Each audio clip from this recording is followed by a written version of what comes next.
শুভ সকাল বন্ধুরা। রোজ ভাবি যে অ্যাকচুয়ালি সকালের পাঠ শেষ হলো মোটামুটি। ওটা আজকে আপনাদের সঙ্গে দেখাতে পারলাম না। সকালে মোটামুটি সবাই বেরিয়ে গেছে, আমি আর বেরোইনি। তো আজকে রান্না হচ্ছে মাছের ঝোল করব, আলু দিয়ে ক্যাপসিকাম দিয়ে একটু কষা কষা করে মাছের ঝোল করব। আর আমাদের জন্য রুই মাছ হবে, আর সোনাইয়ের জন্য, প্রিয়ার মেয়ের জন্য করব পাবদা মাছ। এই দুটো পাবদা মাছ করব। ভাত হয়ে গেছে। আর করব লাউ শাক করব, হয়ে এসছে প্রায় সবই গোছানো। লাউ শাকও কাটা হয়ে গেছে। আর কুল দিয়ে চাটনি করব। সেদিকে কুল দিয়ে ডাল করেছি, আজকে কুল দিয়ে চাটনি করব। খুব ভালো লাগে এই গরমকালে না, কুলের চাটনি খাওয়াটাও খুব দরকার। মোটামুটি এই যে লাউ শাক কেটে নিয়ে ধুয়ে টুয়ে রেখে দিয়েছি। মাছও এই যে ভাজা টাজা হয়ে গেছে, আলু ভাজা হয়ে গেছে, মশলা কষাচ্ছি। দিয়ে একটু কফি করে রেখেছি, খাবো। দেখুন কপাল, কফিটা খাওয়ার টাইম পাইনি। মাছের ঝোলটা বসিয়ে ভাবি বেরিয়ে গেল, সবাই বেরোলো এক এক করে। আর আমিও এগুলো সেরে বেরোবো, বেরোনো আছে, কাজ আছে, কাজে করে সেরে নিই।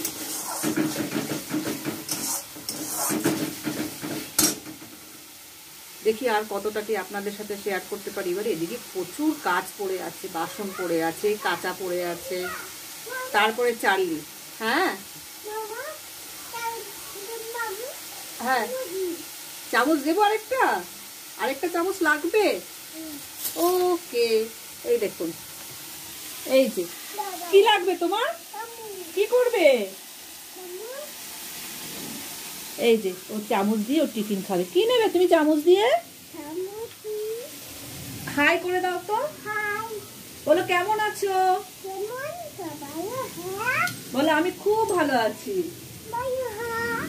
বলো টাটা। যাও তুমি খেয়ে নাও। খুব মিষ্টি একটা মেয়ে, খুব মিষ্টি মেয়ে, খুব মানে কিউট, খুব কিউট, ভালো লাগে। তো কাজকর্মগুলো সারি, দেখছি আবার কখন আপনাদের কাছে আমি আসতে পারি, কেন মশলা কষে গেছে। এবার রান্নাবান্নাগুলো সারতে থাকি। এখন তো মোটামুটি বিয়েবাড়ির সিজন চলছে। বিয়ে বাড়িতে গেছিলাম, মানে একটা বিয়ে বাড়িতে, অনেকদিন পর এরকম একটা বিয়ে বাড়িতে গেছি। মাঝখানে অনেকে, মানে কি বলবো, ওটা বিয়ে বাড়ি গেছি না কালী পুজোর ঠাকুর দেখতে গেছি বুঝতে পারছি না। বিশ্বাস করো, খুব প্রচুর লোক নিমন্ত্রণ করেছে, সরি, প্রচুর লোক নিমন্ত্রিত, প্রচুর লোক। কিন্তু সেইভাবে মানে জায়গাটা এতটাই ছোট হয়ে গেছে, এত ছোট, মানে গিয়েছি, মানে লাস্টে নিজেরই লজ্জা লাগলো যে গেছি কি খাওয়ার জন্য। মাস্ট গেছি, গাড়িটা সাইড করলাম, করে খেলাম। মানে বিয়ে বাড়ির ভেতরটাতে ঠেলে ঢুকতে, যেন আমরা কালী পুজোর আমাদের ঠাকুর দেখতে গেলে সেই একটা পা টিপ টিপ টিপ করে ভেতরে যেতে হয়, ঠিক সেরকম আমরা এতগুলো মানুষ একটা একটা করে পা ভেতরে দিয়ে। আর তখনই শেষ হয়েছে আমাদের যে আগের ব্যাচটা ছিল, খাবার ভিড়, মানে ভিড়ে এদিকে বসে গেছে, বিয়ে শুরু হয়ে গেছে, লগ্ন শুরু হয়ে গেছে, বউ বসে গেছে বিয়েতে, বসার কোনো জায়গা নেই। জায়গাটা এত ছোট, মানে কি দম আটকে যাচ্ছিল এমন পরিস্থিতি। কোনো রকমের ঠেলে ঠুলে কি, মানে ঠেলতে কি জানি না, একটু খাওয়ার জায়গা দেখি, খাওয়ার জায়গা, বললাম ব্যাচ খালি, বসে পড়ি, পরে কি হবে বুঝতে পারছি না। আর বসে পড়েছি, আরেকজন চেয়ার ধরে দাঁড়িয়ে আছে, মানে কি বিরক্তি লাগছে না, এত লোক। আপনাদের 5 জনের সিট, এখানে কিন্তু একজন বসবে বলে চলে গেল, ঠিক আছে। আবার একজনকে নিয়েছে, আপনারা এখানে বসবেন। তখন মনে হচ্ছে খাওয়াটা ছেড়ে উঠে যাই। খাওয়াটা খুব সুন্দর করেছে, গরিব মানুষ, খুব খুব ভালো খাবার, প্রত্যেকটা জিনিস রান্না ভালো হয়েছে, জিনিস ভালো হয়েছে। কিন্তু একটা লোক থাকে না, কিছু লোক একটা দায়িত্ব দেওয়া থাকে, এখন তাদেরও কিছু করার নেই। এত লোক আমন্ত্রিত রয়েছে, এত লোক বলেছে, কিছু করার নেই। ঠিক ঘাড়ের সামনে এসে দাঁড়িয়ে আছে, এখানে আমার লোক বসবে। ওকে, আমার নিজেদেরই আমি খাবো কি কিছু খেতে যাচ্ছি, আরেকটা লোক চলে আসছে। মানে এটা মজা হলো না কি হলো না, বিয়ে বাড়ি অ্যাটেন্ড করলাম, মানে ফার্স্ট টাইম বউকে আমরা গিফট দিতে পারিনি, হাতে গিফট নিয়ে খেতে বসেছি। আসার সময় গার্জিয়ান যে মেয়েটার হাতে গিফট দেওয়া হয়নি, মেয়েটা বিয়েতে এত ভিড়, মেয়েটার ওখানে যাওয়াই যাচ্ছে না, গার্জেনের হাতে আমরা উপহারটা দিয়ে বাড়ি চলে আসি। মানে ভেতরে মনে হয় আমরা ম্যাক্সিমাম খুব আমি টানাটানি করি 30 মিনিট ছিলাম, যে খেয়ে রিটার্ন করে আসা। আর না, বেশ একটা নতুন অভিজ্ঞতা হলো, অনেক বিয়ে বাড়িতে গেছি, অনেক রকম নতুন অভিজ্ঞতা হলো। ঠিক আছে, আমারও প্রায় রান্নাটা হয়ে গেল। মাছের ঝোলটা, একটু মাছের ঝোলটা মনে হচ্ছে খুব ভালো হবে। এমনিতে আমি রান্নাটা খারাপ করি না বন্ধুরা, অনেক ছোট থেকে রান্না করছি তো রান্নাটা করি না। সেই কথায় বলে যে চুলো বাদে সে এটা কি একটা কথা, যে চুলো বাদে সে একটা রাধে, একটা বেশ কথা আছে, বড়রা বলে। আমি মোটামুটি সব কিছুই পারি, শিখেছি। রাখছি। ফাইনালি সব কাজকর্ম শেষ হলো দুপুরবেলা, প্রচুর কাজ করলাম। চালির পেছনেই তো আমার সময় চলে যায়। সকালবেলা থেকে শুরু হয়েছে যুদ্ধ, এখন যুদ্ধের একটু বিরতি। তো এখন দুপুরের খাবারটা খেয়ে নিই, তাও অনেক বেলা হয়ে গেছে। তো পুজো টুজো সারলাম, এই যে পুজো হয়ে গেছে, তো এবার খেয়ে নিই।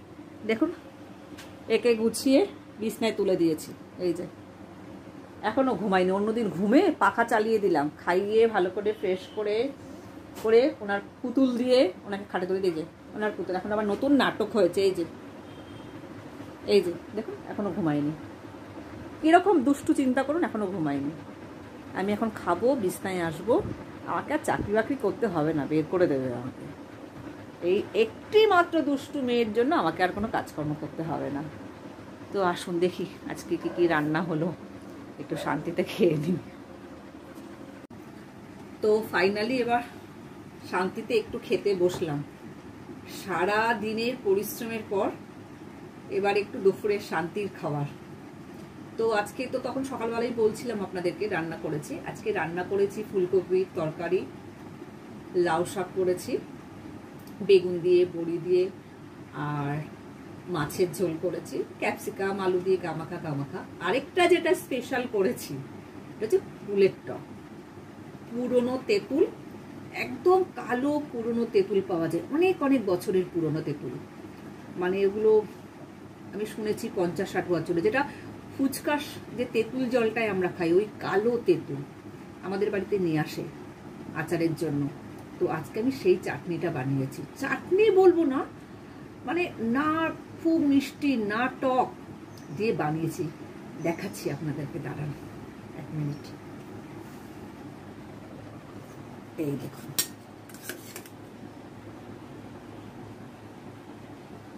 ফুলের টক, দাঁড়ান ভালো করে দেখাচ্ছি।